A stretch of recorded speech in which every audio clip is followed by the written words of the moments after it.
जय हिंद। मेरा नाम मनोज मंडल है। आज के इस वीडियो का टॉपिक है पैसिव इनकम क्या है। 50,000 रुपये पर मंथ SWP लेना क्या पॉसिबल है? अगर वो पॉसिबल है, वो कौन सी स्ट्रेटेजी है, किस स्ट्रेटेजी के तहत इन्वेस्टमेंट किया जाए ताकि हम आगे चल के यानी कि इन फ्यूचर 50,000 रुपये पर मंथ की SWP जनरेट कर पाए। यदि आपका कोई भी सवाल हो, कुछ पूछना चाहते हो तो कमेंट बॉक्स में कमेंट लिख सकते हैं और यह वीडियो अभी से आप दिल से लाइक कर दीजिएगा। तो चलिए वीडियो को शुरू करते हैं। सबसे पहले समझ लेते हैं कि मंथली इनकम क्या है। तो मंथली इनकम को समझने के लिए हमें कुछ पॉइंट को समझना जरूरी है और वो पॉइंट क्या है आप यहां पे देख सकते हैं कि होम रेंट, ऑफिस का रेंट, साहूकार का ब्याज, इस प्रकार का कुछ रेंट है, कुछ ब्याज है, कुछ इंटरेस्ट का पैसा है। इसको हम मंथली इनकम भी बोल सकते हैं और इसको पैसिव इनकम भी बोल सकते हैं। ये पैसिव इनकम क्यों है? क्योंकि यहां पे जब आपके पास होम का रेंट आता है, घर का किराया आता है, तो आपने एक बार इन्वेस्टमेंट किया था जमीन लेने में, घर को बनाने में, लेकिन अब आपके पास जो है घर का किराया आ रहा है जो कि आप उसमें कोई काम नहीं कर रहे हो। ऑफिस का रेंट यानी कि कोई भी ऑफिस आपने बनाकर किराए पे दे दिया है तो ऑफिस का रेंट 20,000 50,000 रुपये पर मंथ आएगा, तो उसको पैसिव इनकम बोलेंगे। यदि आप साहूकार है यानी कि ब्याज पर पैसा किसी को उधार देते हैं, तो जो भी आपने 1 लाख 2 लाख या 50 लाख जो भी आपने उधार दे रखा है, तो उससे जो ब्याज का पैसा आएगा पर मंथ, तो वो भी आपका पैसिव इनकम हो सकता है। लेकिन ये तो उनके लिए हो गया जिनके पास पहले से बहुत सारा पैसा था, उन्होंने पहले से पैसे को निवेश किया हुआ है, चाहे वो घर में हो, चाहे वो ब्याज में हो, चाहे कहीं पे भी हो। लेकिन हम लोगों के पास, मिडिल क्लास के पास पैसा नहीं है, तो उनके लिए क्या ऑप्शन हो सकता है? इसको आप ऐसे समझिए कि SIP से क्या मंथली इनकम जनरेट कर सकते हैं। तो हम आज की इस वीडियो में उस तरीके को सीखने वाले हैं कि SIP से मंथली इनकम कैसे जनरेट करें। तो आपने जो है पैसिव इनकम समझ लिया, रेंट हो गया, इंटरेस्ट हो गया, SWP हो गया।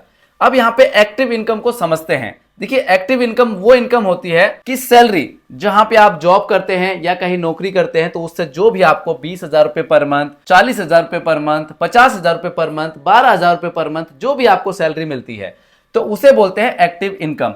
या फिर आपने अपनी कोई दुकान खोल रखी है, जैसे कॉस्मेटिक की दुकान हो, गारमेंट्स की दुकान हो, या कुछ बेचने खरीदने का काम हो, तो दुकान का शटर आप जब खोलेंगे तो आपकी इनकम होगी। अगर शटर को आप बंद रखेंगे तो आपकी जो इनकम है वो भी स्टॉप हो जाएगी। तो है ना कि जब आप काम करोगे तो आपके पास पैसा आएगा, यदि आप काम नहीं करोगे तो आपके पास पैसा नहीं आएगा। इस प्रकार की इनकम को एक्टिव इनकम बोला जाता है। तो अगर यदि आप पैसिव इनकम पाना चाहते हो फ्यूचर में, तो आपको एक्टिव इनकम को बढ़ाना होगा। यानी कि एक्टिव इनकम आप जितनी बढ़ाएंगे तो उतना आप इन्वेस्टमेंट कर पाएंगे, तो फ्यूचर में आप उससे पैसिव इनकम ज्यादा ले सकते हैं। तो आप लोग क्या करिएगा कि एक्टिव इनकम में ज्यादा फोकस करना है आपको कि एक्टिव इनकम कैसे बढ़ाई जा सकती है। यहां पे समझते हैं कि SWP क्या है। SWP का जो फुल फॉर्म है, कई सारी वीडियो में बता चुका हूं, सिस्टमेटिक विड्रॉल प्लान होता है। लेकिन कुछ उदाहरण के माध्यम से आप अच्छे से SWP को और समझ पाओगे। यानी कि यदि आपको पता नहीं है कि म्यूचुअल फंड क्या होता है, SWP क्या है, SIP क्या है, तो इस वीडियो के माध्यम से आप अच्छे से समझ पाओगे। कोई भी XYZ व्यक्ति है, मैंने उदाहरण लिया है, इसका नाम मान लेते हैं कोई रामू काका है। तो रामू काका जो है SIP के जरिए 5,000 रुपए मंथली, 10,000 रुपए मंथली, 20,000 रुपए मंथली SIP के जरिए एक घड़े को, यानी कि घड़ा मींस XYZ कोई म्यूचुअल फंड है। यहां पे बहुत सारे म्यूचुअल फंड हो सकता है। उदाहरण के लिए SBI हो सकता है, कॉन्ट्रा हो सकता है, HDFC हो सकता है, एडलवाइज हो सकता है, बहुत सारे म्यूचुअल फंड हो सकते हैं। तो यानी कि XYZ म्यूचुअल फंड में 10,000 20,000 पर मंथली जो है उस घड़े को भरते जा रहे हैं, यानी कि म्यूचुअल फंड में इन्वेस्ट करते जा रहे हैं। तो ये हो गया SIP, सिस्टमेटिक इन्वेस्टमेंट प्लान। कि मान लीजिए कि आप 1 तारीख की SIP लगा रखी है, आपने 20 तारीख की है, 4 तारीख की, जो भी है वो आप खुद से चूज करते हैं। यहां पे इस तरीके का वर्ड नहीं होता है कि जैसे आप कहीं से लोन पे पैसा लेते हैं तो आपको 1 तारीख या 2 तारीख जो भी EMI की डेट होगी तो उस तारीख को पैसा जमा करना पड़ेगा। ये जो पड़ेगा वाला वर्ड है वो कंपलसरी है। लेकिन यहां पे SIP के जरिए यदि आप 1 तारीख 2 तारीख सिलेक्ट कर भी लेते हैं और मान लीजिए कि आपकी 1 तारीख 2 तारीख को एसआईपी जाती है और आप देने में सक्षम नहीं है, तो आप 15 दिन पहले या फिर 1 महीने पहले अपनी एसआईपी को रोक सकते हैं या फिर एसआईपी को कैंसिल भी कर सकते हैं। यानी कि यहाँ पे कोई जोर जबरदस्ती नहीं है, इसीलिए थोड़ा सा अच्छा इन्वेस्टमेंट माना जाता है। अब यहाँ पे समझते हैं कि जो रामू काका जो है 5,000, 10,000, 20,000 रुपए जो मंथली कर रहे थे, तो इनका एक टारगेट भी होता है।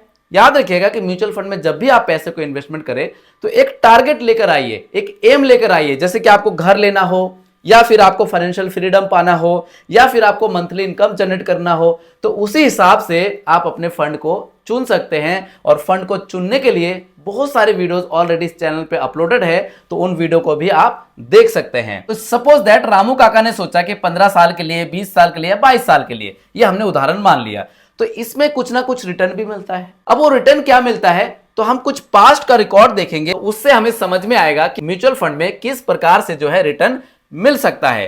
तो आप यहां पे देख सकते हैं, हमने ऑल एएमसी सिलेक्ट किया, इक्विटी स्मॉल कैप सिलेक्ट किया, हमने यहां पे ऑल इक्विटी सिलेक्ट किया और टाइम पीरियड 15 साल के लिए हमने यहां पे सिलेक्ट कर लिया। उसके बाद देख सकते हैं कि 10,000 रुपए पर मंथ की एसआईपी। सबमिट बटन पे क्लिक करेंगे तो यहां पे बहुत सारे म्यूचुअल फंड आप देख सकते हैं, आपके नजरों के सामने हैं। जैसे एसबीआई स्मॉल कैप है, यहां पे 28,000 करोड़ से ज्यादा इसका ईओम है। रिटर्न आप देख सकते हैं 21% का, यानी कि सीएजीआर रिटर्न 21% का है। 10,000 रुपए पर मंथ की एसआईपी, करंट वैल्यू बन चुका है 1,05,00,000 रुपए से ज्यादा, तो इस प्रकार से रिटर्न दिख रहा है। एडलवाइस मिड कैप है, 10,000 रुपए पर मंथ की एसआईपी, करंट वैल्यू बन चुका है, देख सकते हैं कि 95,27,000 रुपए से ज्यादा, 20% के हिसाब से रिटर्न। 19% से ज्यादा का रिटर्न, 19% से ज्यादा का रिटर्न, देख सकते हैं आप यहाँ पे 18% से ज्यादा का रिटर्न, 18% से ज्यादा का रिटर्न। तो इस प्रकार से 17% से ज्यादा का रिटर्न, 17% से ज्यादा का रिटर्न, तो आप रिटर्न देख सकते हैं। अब आप कहोगे कि सर कैसे पता चलेगा ये कितने साल का रिटर्न है, तो उसको देखने के लिए हम किसी भी XYZ म्यूचुअल फंड को सिलेक्ट कर लें। जैसे कोटक इमर्जिंग इक्विटी को हमने सिलेक्ट कर लिया। आप यहां पे देखेंगे कब से कब तक का रिटर्न है, तो आप यहां पे देख सकते हैं। अगर इसकी बात करिए, उदाहरण है सिर्फ, कोई रिकमेंडेशन नहीं है। लॉन्च डेट है 30/3/2007, यानी कि 2007 में ये म्यूचुअल फंड लॉन्च हुआ है और तब से लेकर अब तक का देखें रिटर्न, तो आप देख सकते हैं सीएजीआर सिंस इंसेप्शन, यानी कि 14% से ज्यादा का रिटर्न आपको यहां पे दिख रहा है। तो आप लोग समझ सकते हैं कि ये म्यूचुअल फंड आपके लिए सही है कि सही नहीं है। कमेंट बॉक्स में आप लिख सकते हैं, लेकिन मेरा कोई पर्सनल रिकमेंडेशन नहीं है। तो यहां से आपको एसआईपी वाला कॉन्सेप्ट समझ में आ गया होगा। अगर समझ में आ गया हो तो कमेंट बॉक्स में लिख दीजिएगा यस। अगर ये समझ में आ गया हो तो आगे वाला आपको अच्छे से समझ में आ जाएगा। अभी आपने देखा कि हमने 5,000, 10,000, 20,000 पर मंथ करते करते हमने 20 साल तक, यानी कि रामू काका ने 20 साल तक जो है एसआईपी के जरिए XYZ म्यूचुअल फंड में पैसे को इन्वेस्ट किया। अब आफ्टर 20 ईयर, यानी कि 20 साल के बाद, वो जो XYZ कोई म्यूचुअल फंड था जिसको हमने एग्जाम्पल घड़ा माना था, ठीक है, तो वो घड़ा जो है फुल हो चुका है। यानी कि जो हमारा टारगेट था 1 करोड़, 2 करोड़, 5 लाख, 25 लाख, 20 लाख, जो भी हो XYZ, तो वो टारगेट पूरा हो चुका है। और जो एसआईपी के जरिए जो पैसा यहां पे जाता था, तो अब इसको हम बंद भी कर सकते हैं। और ये अगर बंद आप नहीं भी करेंगे तब भी कोई बात नहीं है, क्योंकि यहां से अगर बंद नहीं करेंगे तो पैसा जाता रहेगा एसआईपी के जरिए और आपके पास एक बड़ा सा जो है पोर्टफोलियो, यानी कि बड़ा फंड बन चुका है। और यहां से आप टैब को खोल के, उदाहरण है, टैब को खोल के एसडब्ल्यूपी ले सकते हैं। आप ये एसडब्ल्यूपी कितना लेंगे, यहां पे मैंने बता रखा है उदाहरण के माध्यम से 50,000 रुपए। तो मैं वो कॉन्सेप्ट आपको अभी क्लियर करूंगा। तो आपने यहां पे समझा कि टैब खोल देंगे, तो ये उदाहरण था। यानी कि जो XYZ म्यूचुअल फंड में आपने पैसे को निवेश किया हुआ है, तो वहां पे एसडब्ल्यूपी लगा देंगे। जैसे आपको 2 तारीख को पैसा चाहिए, 3 तारीख को चाहिए, कितना अमाउंट चाहिए, वो सारा कैलकुलेशन करने के बाद आप वहां पे एसडब्ल्यूपी लगा देंगे। अब आप सोच रहे हैं कि भाई एसडब्ल्यूपी से कितना पैसा लेना चाहिए, तो उसके लिए इस चैनल पे और बहुत सारे वीडियो है, वहां पे आप देख सकते हैं। तो वहां से पता चल जाएगा कि आपका पैसा कितना जमा है, तो कितना एसडब्ल्यूपी लेना सही हो सकता है। चलिए आगे बढ़ते हैं और इसको और अच्छे से समझते हैं कि कैलकुलेशन 1 और कैलकुलेशन 2 देखने वाले हैं। अगर दोनों कैलकुलेशन आप अच्छे से समझ जाते हैं तो एसडब्ल्यूपी वाला कॉन्सेप्ट आपको अच्छे से क्लियर होने वाला है। तो देखिएगा, जैसे मंथली एसआईपी 10,000 रुपए, और जो हमने नंबर ऑफ ईयर, जो हमारा टारगेट था वो 20 साल का था।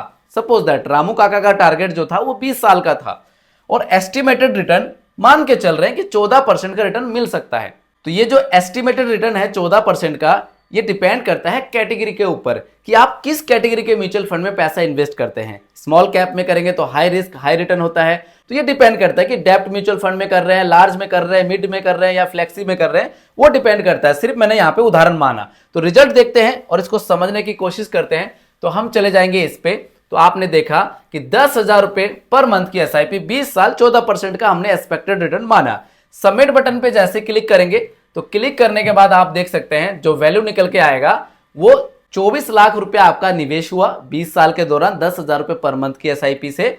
और यहां पे मैच्योरिटी वैल्यू आप देख सकते हैं 1,31,00,000 रुपए से ज्यादा। तो ये मैच्योरिटी वैल्यू आपको दिख रही है। तो हमने रिजल्ट जो देखा कि 24 लाख रुपए निवेश करके 1,31,00,000 रुपए से ज्यादा का वैल्यू बन गया। अब इसको ऐसे समझिए कैलकुलेशन 2 के तहत कि वही XYZ कोई म्यूचुअल फंड है, यानी कि घड़ा है, जो कि 1,31,00,000 रुपए से ज्यादा पैसा हो चुका है ना। अब उससे हम SWP ले रहे हैं, जिसको बोलते हैं सिस्टमेटिक विड्रॉल प्लान, जो भी अभी आपको समझाया था पहले। तो हम इसको 30 साल मान के चलते हैं कि 30 साल तक हम मंथली कुछ ना कुछ पैसा लेंगे। और उदाहरण के लिए जैसा आपने थंबनेल में देखा कि 50,000 रुपए महीना यदि हम SWP लेते हैं तो क्या ऐसा पॉसिबल हो सकता है। एक हो गया 12% के दर से देखेंगे और दूसरा है 7% के दर से देखेंगे। आपको पता होगा कि जो 7% का जो रेट है आपको बैंक की FD भी आसानी से दे देते हैं। तो हम कम से कम का भी देखने वाले हैं कि क्या उससे पॉसिबल हो सकता है 50,000 रुपए पर मंथ लेना। तो उदाहरण को भी समझने वाले हैं। तो एक कैलकुलेशन देखते हैं और इसको समझने की कोशिश करते हैं। तो जो अमाउंट आपने देखा 1,31,00,000 रुपए और पेंशन अमाउंट हो गया 50,000 रुपए per month. Pension amount means जैसे कोई भी गवर्नमेंट है आपको 2,000 3,000 या जो भी XYZ आपको पेंशन देती है 400 1200 जो भी देती है। लेकिन यहां पे हम अपने ही पैसा, आपने देखा कि SIP के जरिए हमने निवेश किया, हमारा एक बढ़िया सा पोर्टफोलियो बन गया, यानी कि बड़ा फंड बन गया। अब उस फंड से अपने ही पैसे से हम 50,000 रुपए पर मंथ की SWP यानी कि पेंशन को चालू कर देते हैं। ठीक है। नंबर ऑफ ईयर की बात की जाए तो 30 साल तक। ऐसा हम कब तक करेंगे? 30 साल तक करेंगे। और रिटर्न देख सकते हैं एनुअल रिटर्न। अगर जो भी XYZ म्यूचुअल फंड में पैसा है अगर वो 12% के हिसाब से जनरेट करके देता है तो उस हिसाब से कैलकुलेशन है जो टोटल पैसा हम निकाल चुके होंगे SWP के जरिए वो है 1,80,00,000 रुपए। और बैलेंस वर्थ आप देख सकते हैं कि 29,44,00,000 रुपए से ज्यादा। तो ये जो पैसा आपको दिख रहा है, इस पैसे को देख के आप सोच रहे हो कि सर इतना बड़ा पैसा कैसे बन सकता है, ऐसा कैसे हो सकता है। तो दोस्तों आपने देखा होगा कि जो हमने फर्स्ट एग्जांपल आपको दिखाया, आप देख सकते हैं कि 10,000 रुपए पर मंथ और 20 साल तक हम SIP करते जा रहे थे और 14% के हिसाब से अगर रिटर्न मिलता है तो उस हिसाब से हमारा फंड 1,31,00,000 रुपए का बन गया। तो यहां पे हमने 20 साल का समय दे दिया, उसके बाद फिर से हम यहां पे 30 साल का समय दे रहे हैं। तो उसको 20 साल प्लस में 30 साल 50 साल का समय तो यही हो जाता है ना। तो अब जब इतना लंबे समय लग जाता है इनके पैसा इन्वेस्ट करते करते, तो जो व्यक्ति ऐसा टारगेट कर रहे हैं तो उस व्यक्ति की उम्र भी कम होनी चाहिए। इसका मतलब निकल के आता है कि जितनी कम उम्र है आपकी उतना आपके लिए इन्वेस्टिंग अच्छा हो सकता है। लेकिन इंडिया में बहुत सारे ऐसे लोग हैं जो कि जब उनकी उम्र है जैसे 21 साल है, 18 साल है, 20 साल है, 22 साल है, तो उनको म्यूचुअल फंड के बारे में कुछ समझ नहीं है, स्टॉक मार्केट के बारे में उनको कुछ समझ नहीं है, इन्वेस्टिंग क्या होते हैं उसके बारे में उनको कोई नॉलेज नहीं है, फिर आगे चलकर वो पछताते रहते हैं। तो इसलिए इस वीडियो को देखकर ध्यान से समझकर और आप म्यूचुअल फंड के बारे में, इन्वेस्टिंग के बारे में अच्छे से समझ सकते हैं। तो यानी कि इसीलिए आपको ये वाला पैसा जो है ज्यादा दिख रहा है, क्योंकि यहाँ पे हम लंबे समय से इन्वेस्टिंग रहे, उसके बाद जो भी हमारा पैसा 1,31,00,000 रुपए रहा तो ये भी तो हमारा इन्वेस्ट रहा ना, क्योंकि हम यहां पे इन्वेस्ट ज्यादा है, पैसा हम कम ले रहे हैं। यानी कि इसको ऐसे समझिए, ये जो घड़ा है आपका, जो हम टैब को जो खोल रखा है, इसको हम थोड़े थोड़े अमाउंट में SWP ले रहे हैं कि 50,000 रुपए मंथली SWP ले रहे हैं। तो इस हिसाब से जो हमारा कैश फ्लो है वो धीरे धीरे आ रहा है, पैसा जो है और बढ़ता जा रहा है हमारा। और यहाँ पे 50,000 रुपए पर मंथ ही हम ले रहे हैं, बल्कि 1,31,00,000 रुपए में यदि जिस हिसाब से मैंने रिटर्न दिखाया उस हिसाब से ले तो हमारा अच्छा खासा जो पैसा 50,000 रुपए से भी ज्यादा ले सकते हैं, लेकिन उसके लिए रिटर्न भी ज्यादा होना चाहिए। अब सवाल ये आता है कि अगर 12% के दर से रिटर्न नहीं मिला तो फिर क्या होगा, क्या अमाउंट में चेंजेस होगा। तो देखिए यहाँ पे 12% ना करके हम 7% का लगा देते हैं कि अगर कोई ऐसा म्यूचुअल फंड है अगर 7% का ही रिटर्न जनरेट करके देता है तब हमारे अमाउंट में क्या बदलाव होगा। इसको देखिए, 1,31,00,000 रुपए, 50,000 रुपए पर मंथ 30 साल के लिए 7% का रिटर्न हमने माना यहाँ पे, वहां पे 12 का माना था, अब 7 का मान रहे। सबमिट बटन पे क्लिक करने के बाद आप देख सकते हैं कि टोटल आप जो पेंशन लोगे 30 साल के दौरान 1,80,00,000 रुपए। और यहां पे आप देख सकते हैं बैलेंस वर्थ उस केस में 12% की दर से 29 करोड़ रुपए से ज्यादा बचा था, लेकिन अब देख सकते हैं 4 करोड़ 49 लाख रुपए से ज्यादा यहां पे आपको दिख रहा है। तो यहां पे दिख रहा है बैलेंस वर्थ, यानी कि जो पैसा इतना पेंशन लेने के बाद बच जाएगा। टोटल की बात करी जाए तो देख सकते हैं 6 करोड़ 29 लाख रुपए से ज्यादा। तो यहां पे टैक्स वैक्स का भी कॉन्सेप्ट होता है, वो सब नेक्स्ट वीडियो में बताने की कोशिश करूंगा। तो ये आपने यहां से अच्छे से समझ लिया कि 7% के दर से भी मिलता है, तो फिर किस प्रकार से आपका पैसा बन सकता है। इनके 50,000 रुपए SWP ले सकते हैं कि नहीं आप ले सकते हैं। तो क्या ये पॉसिबल है, क्या ये पॉसिबल नहीं है, तो आपने इस कॉन्सेप्ट के माध्यम से समझ लिया। याद रखिएगा कि म्यूचुअल फंड में जो भी पैसा आप इन्वेस्टमेंट करेंगे तो उसको बड़े ध्यान से करिएगा। कृपया ध्यान दें, मैं एमफी रजिस्टर हूं, मेरा यार नंबर है 279162। मेरा व्हाट्सएप नंबर है 7982220721 पर आप मुझे व्हाट्सएप भी कर सकते हैं। यदि आप SIP करना चाहते हैं या फिर लमसम के जरिए पैसा इन्वेस्टमेंट करना चाहते हैं तो वीडियो के डिस्क्रिप्शन बॉक्स में बेस्ट एप्लीकेशन का लिंक है, उसके माध्यम से भी आप अपना पैसा इन्वेस्टमेंट कर सकते हैं। उम्मीद करता हूं यह वीडियो आपको अच्छी लगी होगी। अगर यह वीडियो आपको अच्छी लगे तो प्लीज वीडियो में अपना एक प्यारा सा लाइक कर दीजिएगा। अगर अभी तक आपने इस चैनल को सब्सक्राइब नहीं किया है तो चैनल को सब्सक्राइब करके उसी के बगल में बेल आइकन का बटन है उसको जरूर प्रेस कर दीजिएगा, और यह वीडियो अपने दोस्तों को, अपने परिवारजनों को जरूर शेयर कर दीजिएगा। मिलते हैं नेक्स्ट वीडियो में। जय Hind. In this video, calculations are for illustrations only and do not represent actual returns. Mutual fund investments are subject to market risk. Read all scheme related documents carefully.